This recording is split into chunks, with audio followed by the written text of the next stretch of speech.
Hello everyone and welcome to the Java project demo. This is Asif, group leader of group number 2. We have uneet Shah in our group. We have Nikhil. We have Abhijeet, Monica and Rochishna. And we have implemented the login and registration page, buyer page, supplier page and the shopping cart functionality.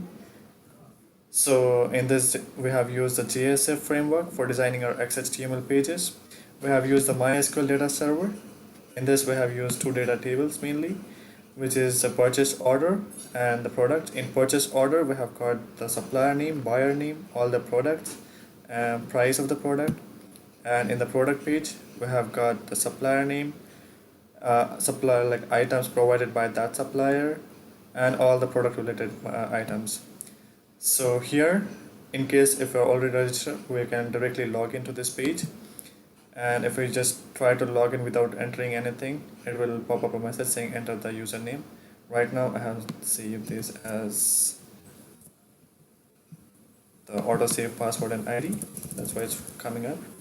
So in case if you're not registered already, let's start with registering a new user.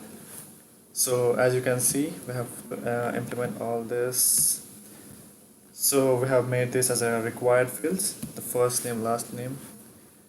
Let's enter it to be a Java demo, last demo, the username to be something like javademo.com.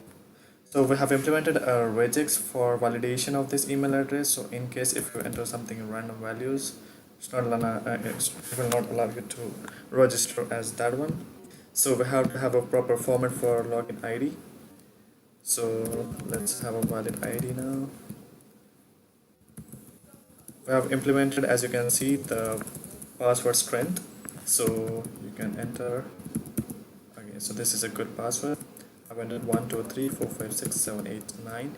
In case if the password and the confirm password doesn't match, it will show you an error. I've implemented a calendar for fetching the date of birth. So for now, let's just create any random value for that. The mobile number validation is also done there. We have the 10-digit for that one. And the security question, for now I'll just select a pet name to be Tommy. And we have implemented a role, as in you can select a supplier, a buyer, or a supplier and a buyer. So if I select a buyer and a supplier, it will ask me for which page to redirect. So the username which I created was Java demo.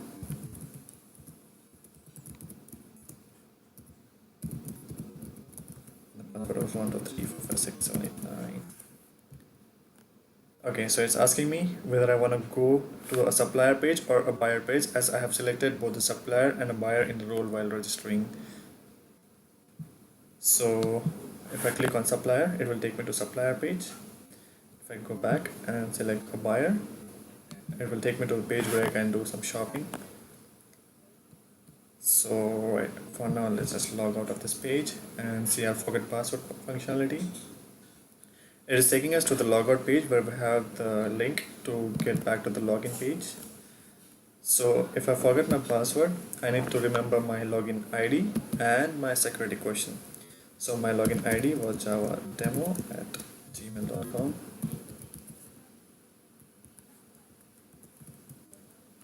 And the security question was my pet's name, and the answer was Tommy.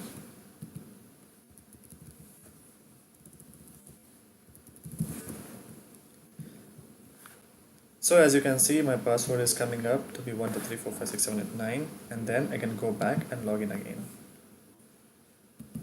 So this is my pre-built username for the buyer's homepage. So let's just have a look at the buyer's homepage. If I log in with the buyer, I can see it is coming up, like the message is coming up for the welcome a@a.com, which is my username. And I have implemented different filters for it.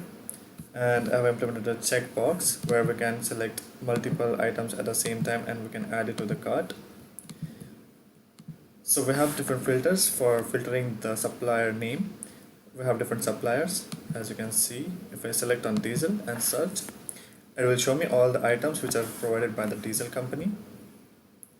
So for now we just have this one watch which is from diesel. If I do some different company, PLP electronics, we have implemented the sort by name and sort by price, which is low to high.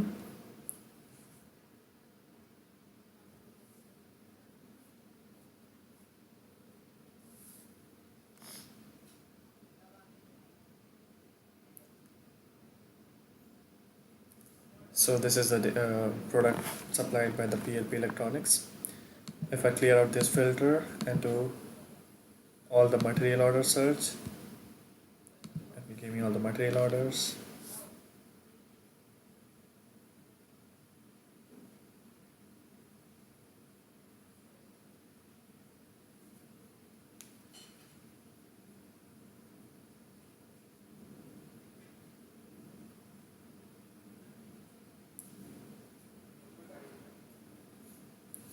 We have all our data stored at MySQL server. That's why it may take some time to fetch the data from that server.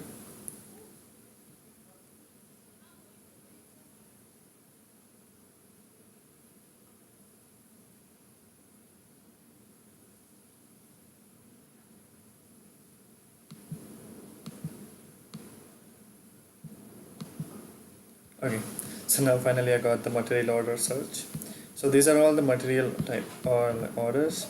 If you can see this, we have the filter. By default filter we have selected by the name, as AC is on the first place, cordless phone is on the second place. If I do the filter with the price, as you can see, it is 400 at the first place, 100 and then 70. If I do the filter by price low to high, this is refiltered as in 70, 80, 100. If I select some random product and add to cart, it will come up in the shopping cart. Let's just add it to the cart.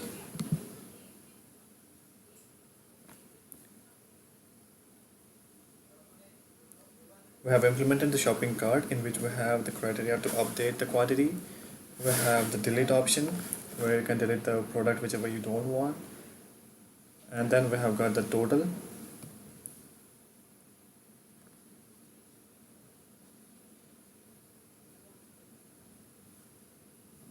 Okay, so in case if you want to change the quantity of this cooler, let's make it to 6 and update the quantity so that we can get the new price. And we change the product quantity of the watch to 4 and then update. So the price is updated to 1820. And in case if you don't want the television, just delete that one, or just cardless phone, it's deleted from the list. Now if I send the purchase order, it will go to the supplier with the status pending. So as you can see, we have generated the purchase order number 8 with 3 products. So if I log out of this page and log in as a supplier, I can see these products in the pending orders. Let's just do that. I have a sample supplier. So this purchase order number 8, by default on the supplier's homepage, we have implemented all the purchase order which are approved, rejected, processed, everything. So this is your purchase order which we just created. And if we click on the approved, we can see all the approved purchase orders. If we click on pending purchase orders, we have this number 4 and number 8. Number 8 is the one that we just created. We have also implemented the select all and unselect all. So in case if we want to process this purchase order number 8, we can just approve it. Now you can see that it has gone from this pending purchase order. And if we reject this number 4, we can just reject it. So now we don't have any pending orders.